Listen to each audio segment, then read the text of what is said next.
There may come a time when you ask yourself, do I really need a bandsaw? Well, to me, there's a couple tools, but to me, one of the tools that I call a tool of convenience or a tool of luxury is the bandsaw. So let's kind of talk about the benefits of having a bandsaw. We'll do the pros and the cons, and then you can decide on your own if that would be an option for you. So with that, let's get dirty. So the reason why I label that a tool of luxury or a tool of convenience is because it is a space gobbler. Now you can see in my background, I'm in a basically a one-car garage. So I have a small shop. So if I were to put a bandsaw in here, it would definitely eat up a lot of space that I really don't want to give up. So a lot of the things that a bandsaw can do, I can pretty much accomplish with a jig saw, not quite as fast. The bandsaw is considerably faster, or a miter saw. But one of the biggest benefits of having a bandsaw is its resaw capabilities. Now, what does that mean? So let's say we have a 2x4 here, but we want to just make this a 1/2 inch by 4.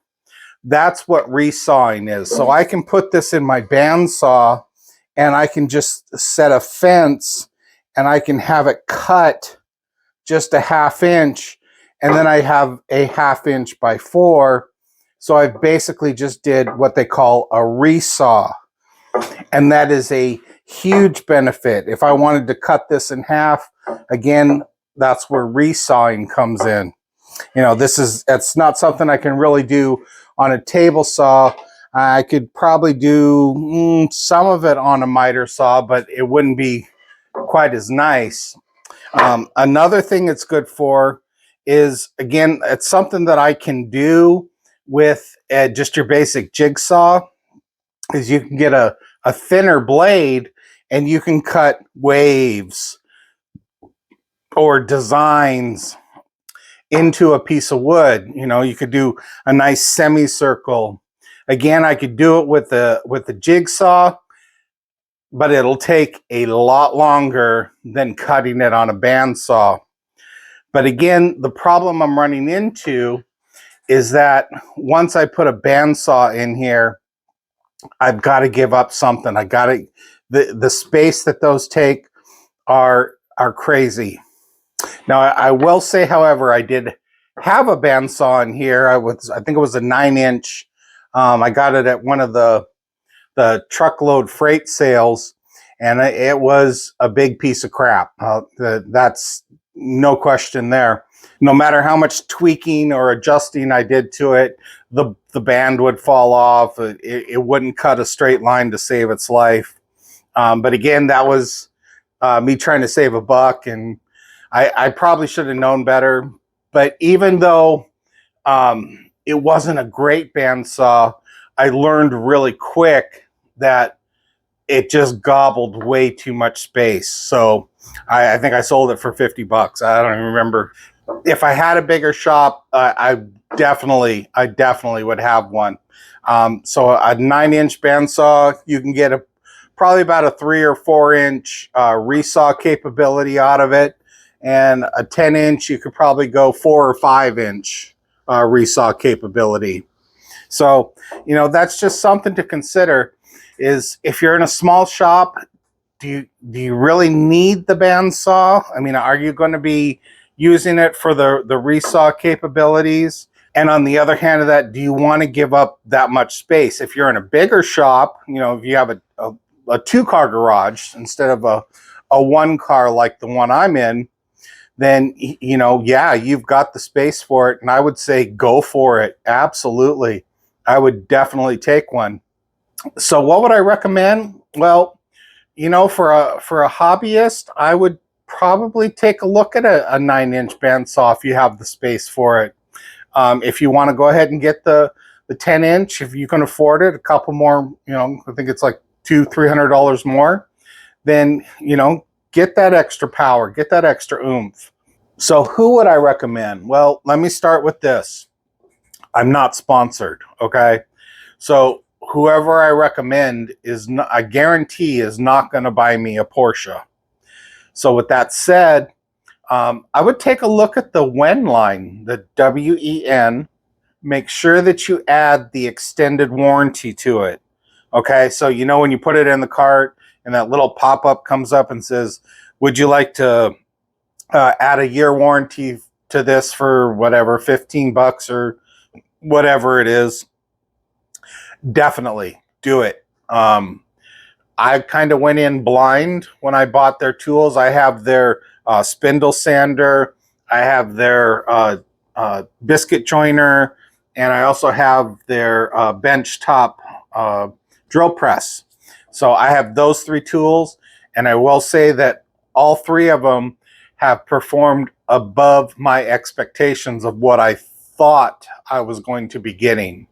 Okay, but I did, of course, add the extended warranty to it. Another thing you got to be careful of post-COVID, I have noticed a lot of motors burning out in the comments section way before they should have. So that's just something to keep in mind. So you know you've got your manufacturer's warranty, and you've also warranted it above and beyond that. So that way, if it breaks within, you know, the 2 years that you've got it covered, you can get some sort of replacement. All right. So keep that in mind. So with that said, check out the WEN products, WEN. Okay. They're a little bit less expensive than the big name brands. But again, if you've got your warranties, you're covered. Of course, you want a tool to last longer than 2 years. You want it to last a lifetime. But at least within that 2 years, you are covered. So there you have it. If you have the space, you can get a 9-inch bandsaw, which is usually, it just sits on a counter. You can get the 10-inch, which can go either way. You can either have it on a counter, or sometimes you can buy them with the floor stand. And then, of course, you got the big boy, which is the 14-inch. And those definitely go, those will pretty much always come with a floor stand, because those are pretty much the floor models. So if you're looking at those and you're just not 100% sure that's what you want, I understand, you know, I get it. It was difficult for me to purchase some of the WEN products that I have. Again, the price was a little bit lower, and I just wasn't sure what I was getting. But again, I got to reiterate, all the tools I've gotten from them so far have performed, you know, spot on. But if you want to pay the extra money, that's fine too. Go ahead and look at, I know Ryobi has some band saws. There's a bunch of brands out there, some of the bigger name brands. You'll pay a little more, but if that's your safety net, then go for it. So you got the space that you can give up for a bandsaw. By all means, I would definitely recommend one. Again, if I had a bigger shop, I would have one. I actually do have a bandsaw, but it's called a Woodmiser LT15. So it's a wood mill. It's huge. It's actually just for cutting lumber. So I guess in essence, I do actually own a bandsaw, but definitely not in my garage. So I hope you found this video informative. Hopefully I didn't confuse you. The overall is, yes, I would recommend a bandsaw if you have the space for it. Again, they're space gobblers. So think about it. Now, do you want a 9-inch? Do you want a 10-inch? Do you want a 14-inch? If you're a beginner, a 9-inch is great. You know, just a small hobbyist. If you think you're ready for it, then go ahead and spring for the 10-inch. That's awesome. All right. So if you like this video, don't forget to like, subscribe, hit the bell icon to be notified of new episodes as they become available. If you're new to the woodworking hobby, check out my Woodworking for Beginners video series. It's an 11-part series, gives you just the basics of woodworking, simple projects step by step. If you have any questions, feel free to post them in the comment section down below, and I will get to them as soon as I can. If you'd like to make a donation and support my channel, I'll put a link down in the description. Also, feel free to share me on your social media sites. That's a huge help. So until next time, keep it safe.